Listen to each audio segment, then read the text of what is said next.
بسم اللہ الرحمن الرحیم۔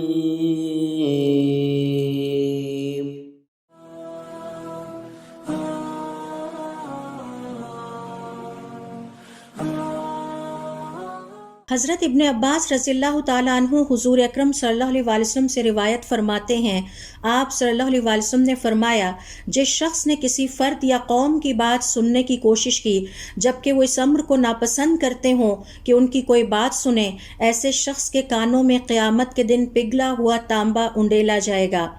اہل علم کے مطابق مسلمانوں کے گھروں کے راز جاننے کی کوشش کرنا، ان کے پوشیدہ عیب یا کمزوریاں تلاش کرنا، کسی جگہ چھپ کر ان کے گھر کے اندرونی حالات جاننا یا بلا اجازت ان کے گھروں میں اچانک داخل ہونا تاکہ ان کے پوشیدہ حالات اور عیب معلوم ہوں، یا کسی جھوٹے مقصد کی خاطر بلا ضرورت بہانے سے بار بار ان کے گھر جانا تاکہ ان کے پوشیدہ حالات اور عیب معلوم ہو سکے، اسی طرح کسی کے قریب ہو کر بیٹھنا تاکہ ان کی گفتگو سن سکیں، یا دروازے یا کھڑکی کی اوٹ سے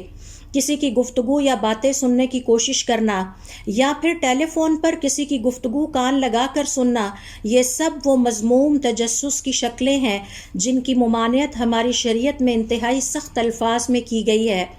علماء کرام کے مطابق یہ تجسس کرنا کبیرہ گناہ ہے اور اس کی انتہائی سخت سزا ہماری شریعت میں بیان کی گئی ہے۔ مومن پردہ ڈالنے والا ہوتا ہے جبکہ منافق پردہ چاک کرنے والا ہوتا ہے۔ یہ وہ بد اخلاقی ہے جس کو ہماری شریعت نے قطعاً پسند نہیں کیا۔